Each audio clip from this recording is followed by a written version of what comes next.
2012년 8월 21일 밤 11시 용인 고기동의 한 전원주택. 저녁 약속을 마치고 귀가하던 부부. 이 부부는 그날 밤이 자신들의 삶을 영원히 바꿔놓을 공포의 시작이 될 줄 몰랐습니다. 집 앞 골목 어두운 밤 내리는 빗소리. 그 순간 갑자기 나타난 두 명의 검은 옷을 입은 괴한들. 이건 뭐지?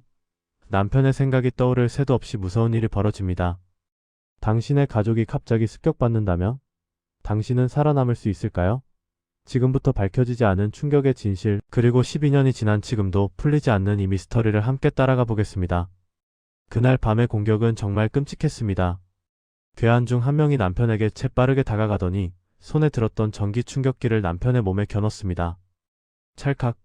전기 충격기의 고통한 소리와 함께 남편의 몸이 경직됩니다. 하지만 그것으로 끝나지 않았습니다. 또 다른 괴한이 둔기를 들고 남편을 연속으로 내려쳤습니다. 우당탁탁. 무자비한 공격. 남편은 그 자리에 쓰러집니다. 여보. 아내가 비명을 지릅니다. 남편을 공격하던 괴한들이 이제 아내에게 시선을 돌립니다. 공포에 질린 아내의 눈에 괴한들의 검은 실루엣이 다가옵니다. 이제 내 차례인가? 그 순간 아내가 가지고 있던 물건이 생각났습니다. 손에 들려있던 장바구니. 이것만이 자신을 지킬 수 있는 유일한 무기였습니다. 아내는 순간적인 판단으로 장바구니를 집어던지며 반격했습니다. 잠깐의 틈.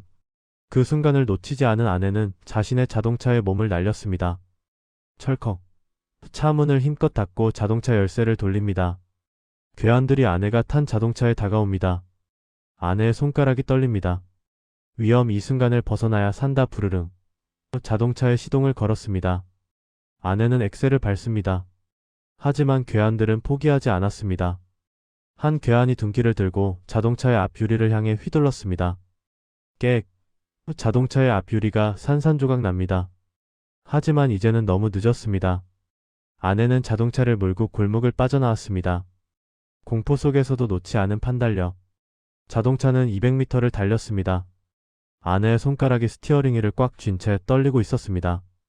그 순간 아내는 휴대폰을 집어들었습니다. 112. 경찰에 신고합니다.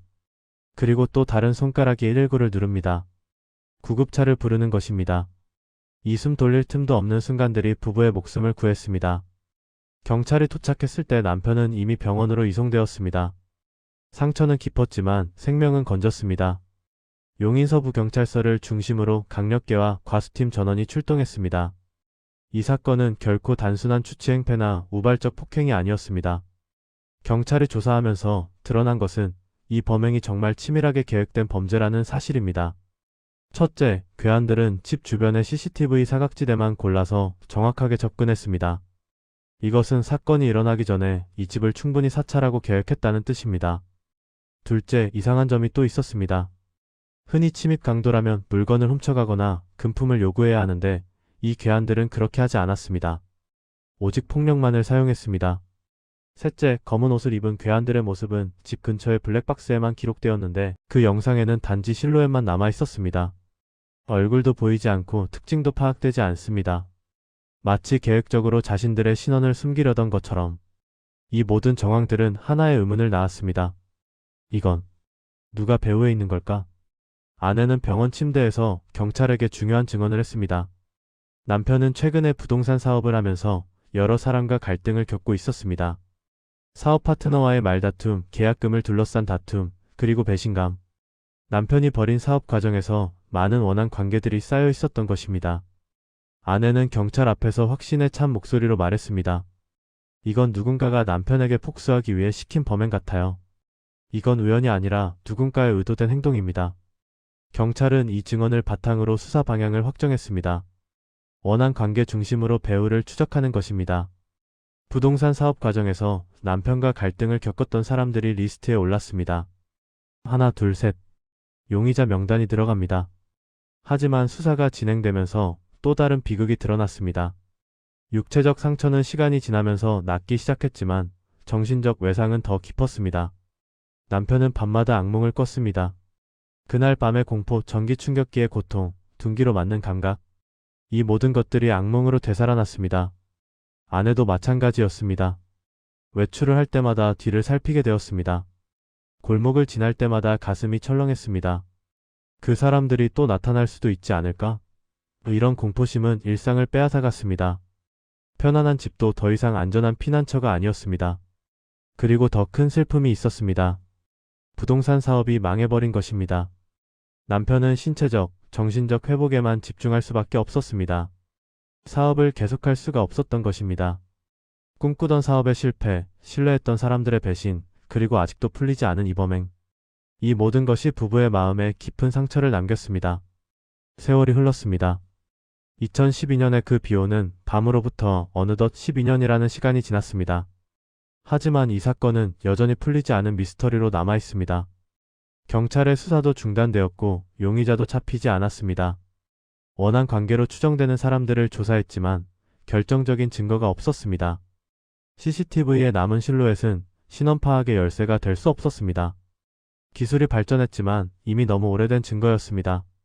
부부는 시간이 가면서 이 현실을 받아들이게 되었습니다.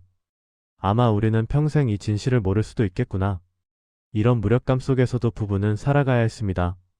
남편은 천천히 회복되었고 아내도 다시 외출하기 시작했습니다. 하지만 그들의 마음 깊숙한 곳에는 여전히 그날 밤의 공포와 의문이 남아 있습니다. 여러분, 이 사건을 보면서 어떤 생각이 드셨나요? 과연 누가 이 범행을 저질렀을까? 누가 이 부부를 해치려고 했을까? 정말로 배우자가 있었던 걸까? 2012년 8월 21일에 용인 고기동 전원주택.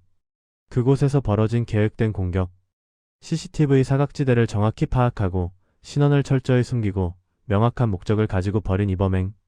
이것은 분명 누군가의 치밀한 폭수였을 겁니다. 하지만 12년이 지난 지금 혹시 이 영상을 보고 계신 여러분 중에 이 사건의 진실을 아시는 분이 계실까요? 그렇다면 용인서부경찰서에 제보해 주시길 바랍니다. 부부의 12년의 고통이 조금이라도 위로받을 수 있도록. 당신은 혼자가 아닙니다. 우리가 함께 기억하고 함께 찾아가겠습니다. 사건 그날 이후였습니다. 감사합니다.